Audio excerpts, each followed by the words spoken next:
her place of rest and peace, but standing among the esteemed guests of Lord and Lady Chadwith's 17th century ivy-covered stone and glass atrium, she felt the arrow of doubt spear her heart. 3 weeks before her wedding, and anxiety rumbled in her soul. She cut a glance toward her fiancé, King Nathaniel II of Brighton Kingdom, as he laughed with his old university mates. What in the world was she doing here? Surely Nathaniel had changed his mind about marrying her. Susanna breathed out, collected her fears, and shoved them aside as she tipped her face toward the bright rays of sun slicing through the glass-pane ceiling. After a long Brighton winter, she was homesick for Georgia. "You know you did, mate. We were there, eyewitnesses." Susanna tuned in to the conversation around her. No, you've got it all wrong, Nigel." Nathaniel's protest launched a jovial debate among his friends, an aristocratic group of 8 who seemed to look to Nigel as their leader. Susanna smiled, rocking from one high-heeled foot to the other, exhaling. She had no idea what they were going on about, but lately Nathaniel seemed to have many things in his life that excluded her, which led to her feeling a bit like an outsider, even among her garden friends, the potted palms, hydrangeas, lilies, and royal maples. "So, Susanna, how is every little thing?" This from Winnie, Nigel's girlfriend. Every little thing is just fine. It was the bigger things that concerned her. He's changed his mind. Of course, it would be on par for her love life. Adam had changed his mind. Why not Nathaniel? "I can't imagine all you're going through for this wedding," Winnie chortled. "It's the wedding of the century." "So they say." Susanna's legs wobbled a bit as she pushed her smile wider. "First lesson in being a royal?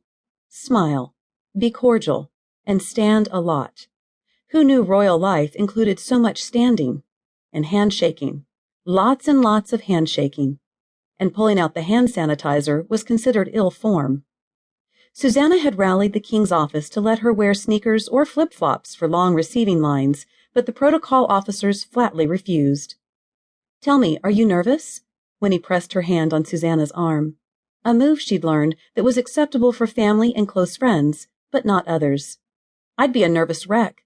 The Liberty Press is reporting a tele-audience of over 1 billion. Susanna's smile faltered as a fresh wave of nerves washed ashore.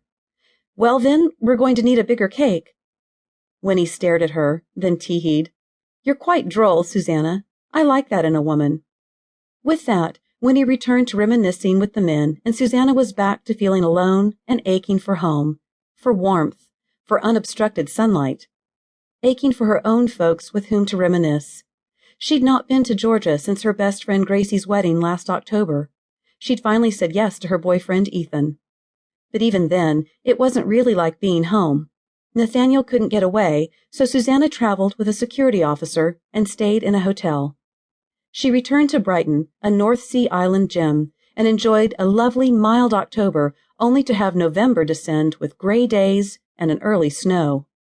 For 4 long months, Susanna hibernated in palaces and castles, enduring the Brighton winter while being schooled on Brighton law, customs, traditions, and how to be the wife of a king. So today, as the sun crested the first pure blue, cloudless sky of March, she felt ready to burst with longing for South Georgia's heat and balmy breezes. She missed the wind in the live oaks and the jaunty sway of Spanish moss, the fragrance of Daddy's barbecue sauce simmering on the rib shack stovetops, the feel of a surfboard under her arm, and above all, the ability to move about town without a gaggle of photographers on her heels. She longed to hear Daddy's "Hello, kitten," and Mama's "Susanna Jean, need you to pull a shift at the shack." She missed hearing her baby sister, Avery's exuberance about everything. "Susanna," Nigel leaned toward her, "surely Nathaniel told you the story of the skiing bear." Nigel's laugh bent him backward, and he seemed more like a frivolous playboy than the CEO of his own shipping company. "A skiing bear?" She glanced at Nathaniel, who smiled, shaking his head and sipping from his champagne flute. He didn't care much for champagne, but he held a glass out of respect for his host and hostess. "No, he didn't." "It's an old story, love." He peeked at her, then away, down the wide aisle of the warm, bright atrium, toward the open doors.